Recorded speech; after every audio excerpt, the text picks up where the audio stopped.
వీడియోలో దెయ్యాల గురించి పారానార్మల్ ఇన్వెస్టిగేటర్స్ చెప్పిన 10 ఇంట్రెస్టింగ్ విషయాల గురించి చెప్తాను. వీడియో చాలా ఇంట్రెస్టింగ్ గా ఉంటుంది, సో స్కిప్ చేయకుండా లాస్ట్ వరకు చూడండి. వీడియో రెడీ చేస్తున్నంతసేపు script writing, voice recording and editing చేస్తున్నంతసేపు లిటరల్లీ నాకైతే చాలా భయం వేసింది. సో మీరు కూడా భయపడతారు. భయపడ్డారో లేదో లాస్ట్ లో కామెంట్ చేయండి. నెంబర్ 1, అర్ధరాత్రి 2 నుంచి 3 వరకు చాలా మిస్టీరియస్ గా ఉంటుంది. ఈ టైంలోనే దెయ్యాలు ఎక్కువ శక్తిని కలిగి ఉంటాయి. పారానార్మల్ ఇన్వెస్టిగేటర్స్ చెప్పిన దాని ప్రకారం రాత్రి 2 నుంచి 3 వరకు హ్యూమన్స్ చాలా వీక్ గా ఉంటారంట. సో వీక్ గా ఉన్న వారిని దెయ్యాలు త్వరగా లాంగ్ తీసుకుంటాయి. అండ్ మీరు బాగా గమనించినట్టయితే ఈ టైంలోనే ఎక్కువగా నేచురల్ డెత్స్ జరుగుతూ ఉంటాయి. అండ్ ఈ సమయంలోనే నవ్వటం, ఏడవటం, మాట్లాడటం వంటివి చాలా మంది చేస్తూ ఉంటారు. వీటన్నిటికీ అర్థం ఏంటంటే దెయ్యం మీ ముందే ఉంది, అది మిమ్మల్ని చూస్తూ ఉంది అని. నెంబర్ 2, పారానార్మల్ ఇన్వెస్టిగేటర్స్ చెప్పిన దాని ప్రకారం మనం నిద్రపోతున్న టైంలో మన కలలో ఎవరైనా సరిగ్గా కనిపించకపోయినా లేదా మనం సమస్యలో ఉన్నా దానికి అర్థం ఏంటంటే దెయ్యం మన రూమ్ లోనే ఉంది, అది మనల్ని చూస్తూనే ఉంది అని. నెంబర్ 3, నిజానికి మనం దెయ్యాన్ని చూడలేకపోవచ్చు, కానీ దెయ్యాల యొక్క ప్రెజెన్స్ ని మనం గుర్తించగలం. అది ఎలా అంటే సడన్ గా మన బాడీ సివర్ అయితే దానికి అర్థం ఆత్మ మనలో నుంచి వెళ్ళింది అని, లేదా అది మన పక్కలోనే ఉండి అది మనల్ని గమనిస్తూ ఉంది అని. అంతేకాదు సడన్ గా కొన్నిసార్లు క్లైమేట్ చేంజ్ అవుతుంది. మనం ఉండే ఏరియాలో సడన్ గా కూల్ గా లేదా సడన్ గా హాట్ గా మారుతూ ఉంటే అప్పుడు మన పక్కనే దెయ్యం ఉంది అని గుర్తించాలి. నెంబర్ 4, చిన్నపిల్లలు దెయ్యాలని, ఆత్మల్ని చూడగలరు అండ్ వాటితో మాట్లాడగలరు. ఎలా అంటే మనకి చిన్నప్పటి నుంచి కొన్ని అదృశ్య శక్తుల్ని చూడగలిగే ఎబిలిటీ ఉంటుంది, కానీ మనం పెరిగి పెద్దయ్యే కొద్దీ ఆ ఎబిలిటీ పోతుంది. సో అందుకు చిన్నపిల్లలు ఆత్మలను చూడగలరు. అండ్ అందుకే చిన్నపిల్లలు ఎక్కువగా ఇమేజినరీ లైఫ్ లో ఉంటారు.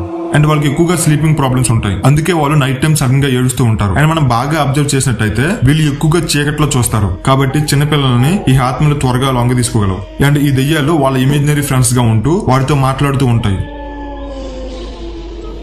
నెంబర్ 5, మనం అందరం అనుకుంటూ ఉంటాం దెయ్యాలు ఎక్కువగా శ్మశానంలో ఉంటాయని అండ్ అక్కడికి వెళ్తే మనల్ని వెంటాడతాయని. కానీ అది నిజం కాదు. నిజానికి దెయ్యాలు శ్మశానంలో ఉండవు. అవి మనతో పాటు మన చుట్టూ తిరుగుతూ ఉంటాయి. నిజానికి శ్మశానం చాలా సేఫెస్ట్ ప్లేస్, ఎందుకంటే అక్కడ ఉండే దెయ్యాలు మనల్ని ఏమి చేయలేవు. వీడియోని ఎంతవరకు చూసారంటే అఫ్ కోర్స్ మీకు ఈ వీడియో నచ్చే ఉంటుంది. నచ్చితే లైక్ చేయండి. మీరు లైక్ చేయడం వల్ల ఈ వీడియో మరికొంతమందికి రికమెండ్ అవుతుంది అండ్ నాకు కొంచెం మోటివేటెడ్ గా ఉంటుంది.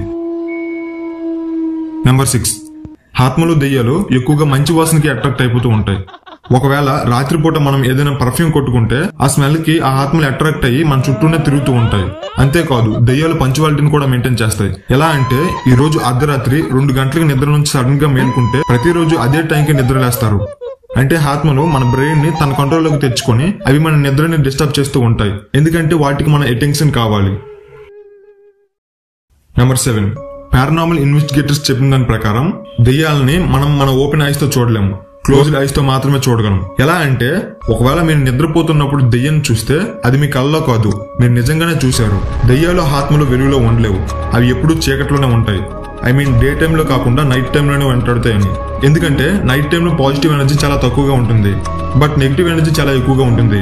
కాబట్టి ఇవి నైట్ టైం తిరగడానికి చాలా ఎక్కువగా ప్రిఫర్ చేస్తాయి.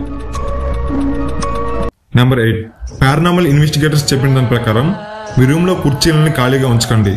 ముఖ్యంగా ఏసీ ఉన్న రూమ్స్ లో అసలు ఈ కుర్చీని ఖాళీగా ఉంచకూడదు, ఎందుకంటే ఈ దెయ్యాలు చల్లగా ఉన్న ప్లేస్ ని బాగా ఇష్టపడతాయి. అంటే అర్ధరాత్రి మీ రూమ్ లోనే మీ చైర్ మీద కూర్చొని మిమ్మల్ని చూస్తూ ఉంటాయి అని అర్థం. నెంబర్ 9, మీకు మీ రూమ్ లో ఏ రీజన్ లేకుండా సడన్ గా కాలుతున్న వాసన వస్తున్నట్టయితే మీ చుట్టూ చాలా దెయ్యాలు చుట్టుముట్టాయని. లేదా మీ ఇంట్లో కుళ్ళిన వాసన వస్తే మీ ఇంట్లో ప్రేతాత్మ ఉంది అని అర్థం. మీరు స్నానం చేస్తున్నప్పుడు మిమ్మల్ని ఎవరో చూస్తున్నట్టు అనిపిస్తే అది మీ భ్రమ కాదు, ఎందుకంటే బాత్రూమ్స్ దెయ్యాలకి గెస్ట్ హౌస్ లాంటివి. నెంబర్ 10, ఒకవేళ మీకు రాత్రి టైంలో ఎవరైనా కాలింగ్ బెల్ కొట్టినట్టు లేదా ఎవరైనా డోర్ కొట్టినట్టు సౌండ్ వస్తే వెళ్ళి అక్కడ చూసినప్పుడు ఎవరూ లేకపోతే వెంటనే మీరు మీ తలుపులను మూసేయండి. మళ్ళీ ఆ సౌండ్స్ వస్తే ఆ తలుపులను తీయకండి, ఎందుకంటే అది ఆత్మల పని. ఇప్పటి వరకు మీరు విన్నవి ఏవి నేను చెప్పినవి కాదు, ఇవన్నీ పారానార్మల్ ఇన్వెస్టిగేటర్స్ ఎంతో రీసెర్చ్ చేసి చెప్పినవి. సో పారానార్మల్ ఇన్వెస్టిగేటర్స్ చెప్పే 10 స్ట్రేంజ్ సీక్రెట్స్ చూసారుగా. వీడియోలో ఒక్కసారి భయపడిన వీడియోని లైక్ చేయండి. ఒకవేళ భయపడకపోతే మన ఛానల్ ని సబ్స్క్రైబ్ చేసి పక్కనే ఉన్న గంట సింబల్ క్లిక్ చేసి రెడీగా ఉండండి. నెక్స్ట్ టైం మరిన్ని స్ట్రేంజ్ అండ్ ఇంట్రెస్టింగ్ ఫ్యాక్ట్స్ తో మీ ముందుకు వస్తా. అంతవరకు స్టే ట్యూన్. By by.